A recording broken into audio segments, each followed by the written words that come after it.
राधे राधे दोस्तों। पुराने समय की बात है। उत्तमपुर नामक गांव में दो दोस्त रहते थे। एक पंडित का बेटा था, दूसरा जाट का बेटा। पंडित का नाम जनार्दन दास था और जाट का नाम था रघुवीर। दोनों बचपन से ही अच्छे दोस्त थे। दोनों एक ही पाठशाला में पढ़ते थे। साथ ही पाठशाला जाना, गांव के बगीचे से एक साथ फल तोड़कर खाना, गांव के मटर के खेतों से फलियां चुरा कर खाना, ये उनका पसंदीदा काम था। गांव के लोग उनकी दोस्ती की मिसाल देते थे। दोनों की दोस्ती इस कदर थी कि 24 घंटे में से 8 घंटे दोनों साथ ही रहते। दोनों में से एक अगर अपने मामा के घर चला जाता तो दूसरा उसके घर आकर बार बार पूछता कि वह कब आएगा मामा के घर से। ऐसे ही खेलते कूदते दोनों किशोर अवस्था में पहुंचते हैं। जनार्दन ठहरा पंडित का बेटा, तो भाई ब्राह्मण देवता को तो काशी जाना था विद्या ग्रहण करने के लिए। सो जनार्दन के पिता ने उसे काशी भेज दिया एक श्रेष्ठ पंडित बनने के लिए। पर रघुवीर तो ठहरा जाट का बेटा। गांव की पाठशाला में जो पढ़ा सो पढ़ा, उसके बाद अपने पुश्तैनी काम धंधे में ही लग गया।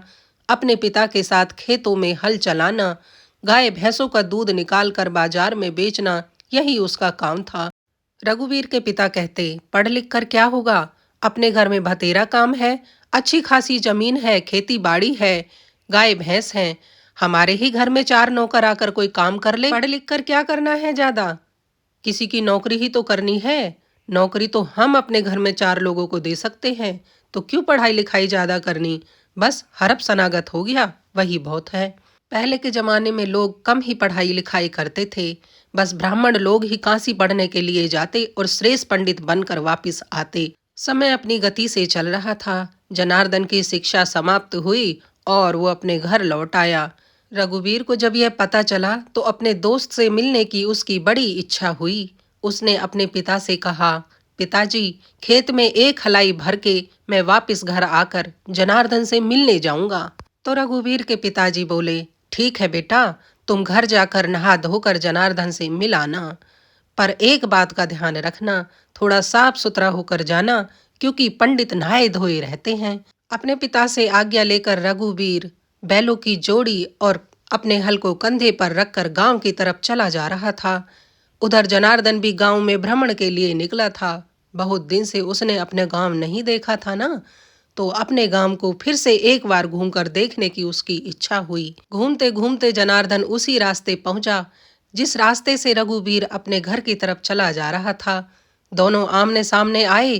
थोड़ी देर तो दोनों एक दूसरे को देखते रहे, क्योंकि बिछड़े हुए दोनों को बहुत साल हो गए थे, सो पहचानने में थोड़ी दिक्कत हो रही थी। पर रघुवीर ने जनार्दन को पहचान लिया और चहकते हुए बोला, जनार्दन, पहचाना मुझे? मैं हूं तुम्हारा बचपन का दोस्त रघुवीर। जनार्दन ने भी अब रघुवीर को पहचान लिया था। रघुवीर हाथ बढ़ाकर जनार्दन से जैसे ही गले मिलने की कोशिश करने लगा, जनार्दन ने उसको हाथ के इशारे से वहीं रोक दिया और खड़े होकर ऐसे ही बातें करने लगा। रघुवीर ही मन में समझ गया था कि जनार्दन तो नहाया धोया है और मैं धूल मिट्टी में सन कर आया हूँ, इसीलिए जनार्दन ने तुझे गले मिलने से रोका है। सो रघुवीर के मन में ज्यादा कुछ नहीं आया। दोनों थोड़ी देर बातें करके अपने अपने रास्ते चले गए। रघुवीर अपने घर पहुंचा, नहा धोकर अपनी पत्नी से खाना मांगा और आराम करने के लिए लेट गया। उधर जनार्दन जब अपने घर पहुंचा तो अपने मन में विचार करने लगा, इस गांव में लोग कैसे रहते हैं, नहाते धोते तक नहीं हैं। जनार्दन जब से काशी से लौटा, उसको गांव के लोगों का व्यवहार बिल्कुल भी अच्छा नहीं लग रहा था। 2-3 दिन बीते, गांव से एक जजमान के घर से पंडित का न्योता आया कि हमारे घर हवन कराना है। सो जनार्दन के पिता ने जनार्दन को ही भेज दिया कि मेरा बेटा काशी पढ़कर आया है, अब गांव में पंडिताई का काम मेरा बेटा ही करेगा। निश्चित दिन जनार्दन अपने पोती पत्रे उठाकर जजमान के घर की तरफ चल दिया। रास्ते में रघुवीर भी अपने पड़ोसी किसान के साथ खेत से लौट रहा था। रास्ते में जब दोनों बराबर से गुजरे तो जनार्दन ने रघुवीर को देखकर अनदेखा कर दिया। इस पर उसके दोस्त किसान ने कहा, रघुवीर, देख तेरे दोस्त जनार्दन ने तुझे अनदेखा कर दिया। तो रघुवीर ने बात संभालते हुए कहा, तुम देखते नहीं हो, वो पंडिताई के लिए जा रहा है जजमान के घर। सो नहाया धोया है और हम धूल मिट्टी में सने हैं, इसलिए उसने अपना धर्म बचाने के लिए मेरी तरफ नहीं देखा, वैसे मेरा दोस्त मुझसे बहुत प्यार करता है, ऐसी बात नहीं है। रघुवीर अभी भी जनार्दन से बचपन जैसा ही याराना रखता था। उसके मन में कभी नहीं आया कि जनार्दन अब बदल गया है। वैसे भी रघुवीर को इतना समय कहाँ था कि वह जनार्दन की प्रतिक्रिया पर सोच सके। उसको तो खेतों में हल चलाना, पशुओं को खेतों में चरा कर लाना और दूध निकालना, ये उसके काम थे। सो उसके पास समय ही नहीं था किसी के बारे में कुछ गलत सोचने का। वह तो अभी भी वही बचपन वाला प्यार जनार्दन से मान रहा था। रघुवीर हाथों से तो काम करता रहता, पर मन से वो जनार्दन के साथ ही रहता। उसे बचपन की यादें बड़ी याद आती थी कि कैसे हम साथ पाठशाला जाते, बागों से फल चुरा कर खाते, और जब माली डंडा लेकर हमारे पीछे दौड़ता तो कैसे हम ईंखों के खेत में घुसकर अपनी जान बचाते थे। यह सब बातें याद आने पर रघुवीर के चेहरे पर अपने आप ही मुस्कान आ जाती थी। इसी तरह दिन बीतते जा रहे थे। एक दिन रघुवीर को किसी ने बताया कि जनार्दन पंडित का विवाह तय हो गया है और 1 हफ्ते बाद ही उसकी शादी है। अपने दोस्त की शादी की बात सुनकर रघुवीर बड़ा खुश हुआ। उसने अपने मन में सोचा, जब मेरा विवाह हुआ था तो जनार्दन तो काशी गया था पढ़ने के लिए, सो मैं उसको नहीं बुला पाया, पर मेरा दोस्त जनार्दन मुझे अपनी शादी में जरूर बुलाएगा। यह सोचकर रघुवीर ने अपने नए कपड़े भी बनवा लिए थे। पर यह क्या, जनार्दन ने तो उसको अपनी शादी में बुलाया ही नहीं, न्योता तक नहीं दिया। शादी हो गई। एक सुंदर सुशील पढ़ी लिखी लड़की जनार्दन के घर आ गई। अब तो जनार्दन रघुवीर से मिलता तक नहीं था। रघुवीर को यह बात अच्छी तो नहीं लग रही थी, पर वह दिल का बहुत अच्छा था, इसलिए उसने अपने दिल को समझा लिया कि शादी होने के बाद इंसान व्यस्त हो ही जाता है, जिम्मेवारी जो बढ़ जाती है। सो रघुवीर ने इस बात को ज्यादा दिल पर नहीं लिया।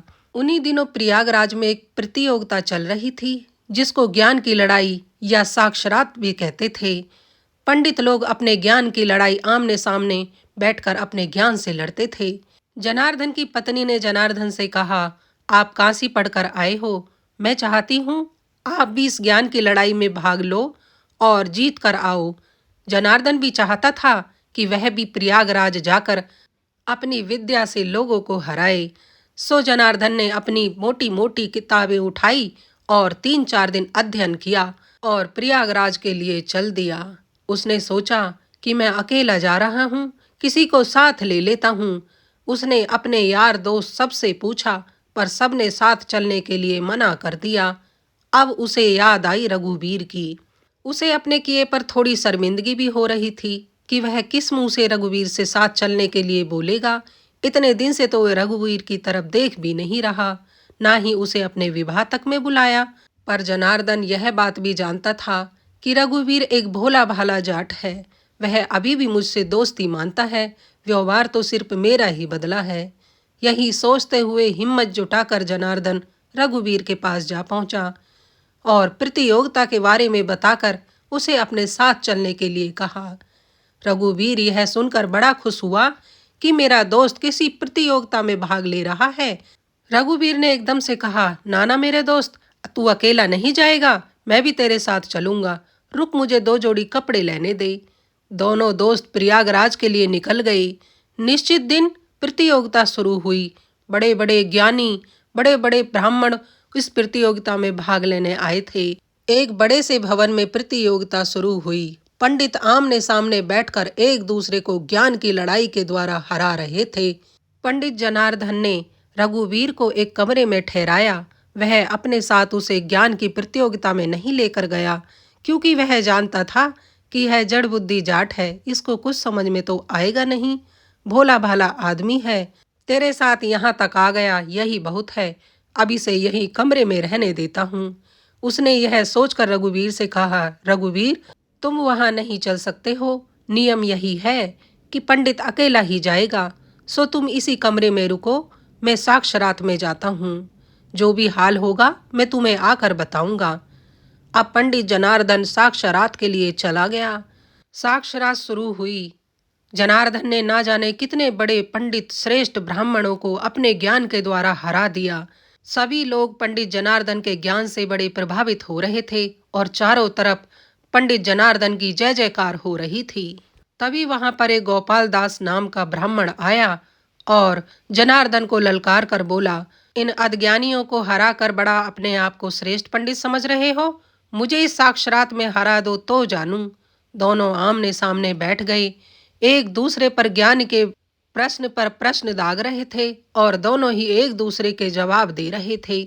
पर पंडित जनार्दन गोपाल दास पंडित पर भारी पड़ रहे थे।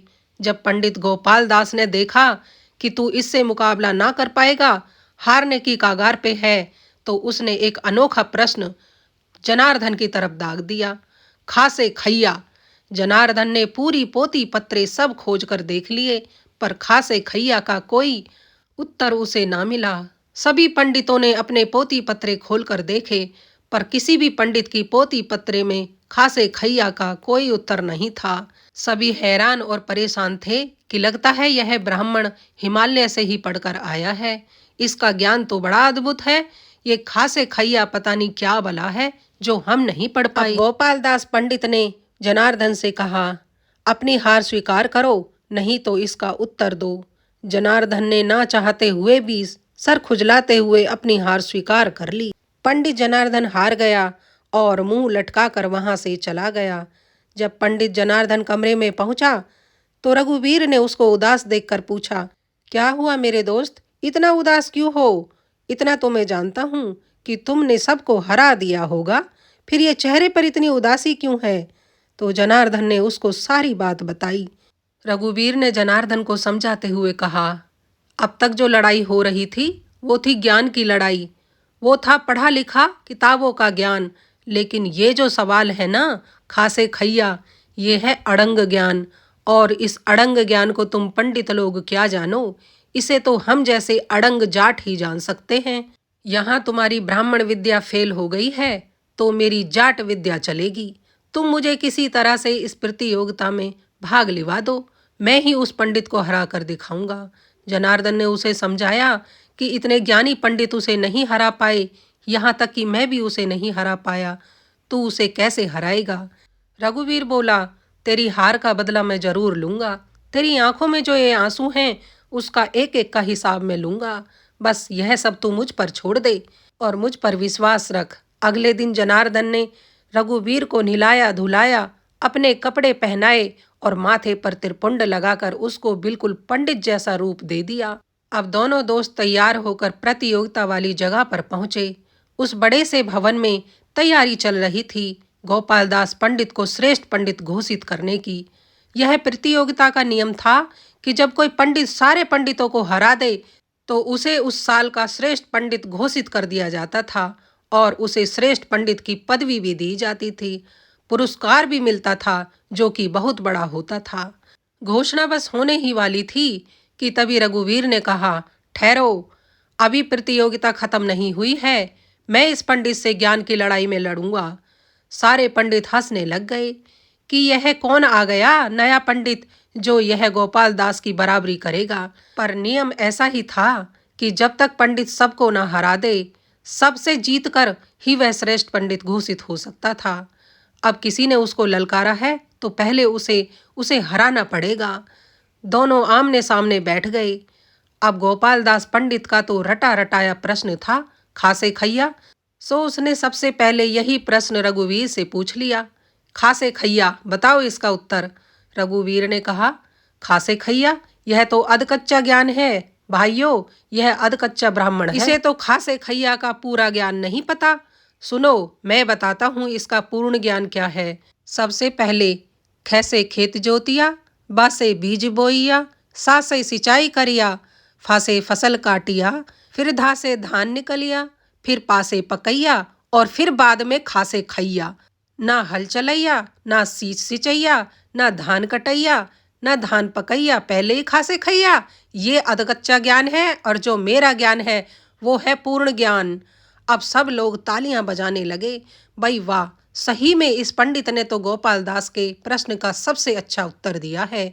अब तो चारों तरफ पंडित रघुवीर की जय जयकार होने लगी। रघुवीर भी हाथ उठाकर सब लोगों का अभिवादन स्वीकार कर रहे थे। जनार्दन की आंखों में खुशी के आंसू आ गए। उसने दौड़कर अपने दोस्त को गले लगा लिया। वहां के प्रबंधक ने घोषणा की, क्या कोई और पंडित है जो पंडित रघुवीर से साक्षात करना चाहते हों? सभी पंडितों ने हाथ जोड़ लिए। भाई ऐसा ज्ञान हमारे पास नहीं है, सो हम सब हार स्वीकार करते हैं।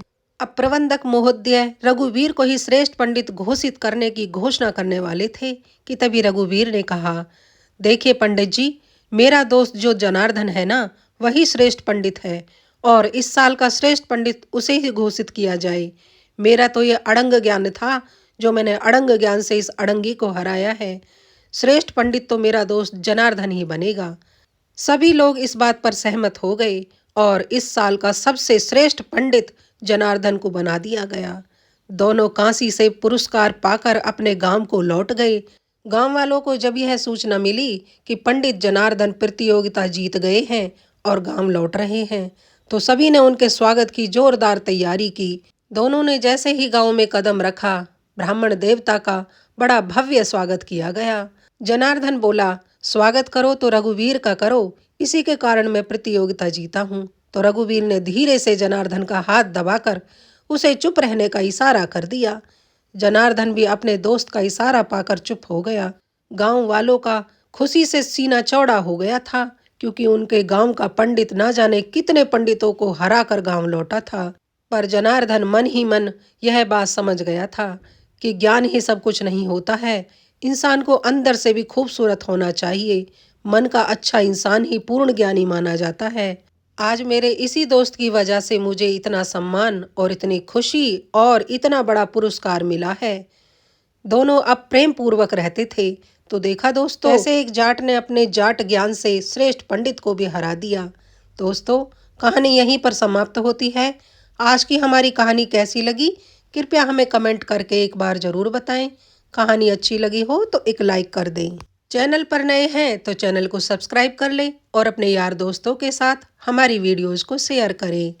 दोस्तों, आप देश के किस कोने से हमारी कहानियाँ सुनते हैं, यह भी हमें कमेंट बॉक्स में ज़रूर बताएं और अपना सहयोग इसी तरह से हमारे साथ बनाए रखें। राधे राधे।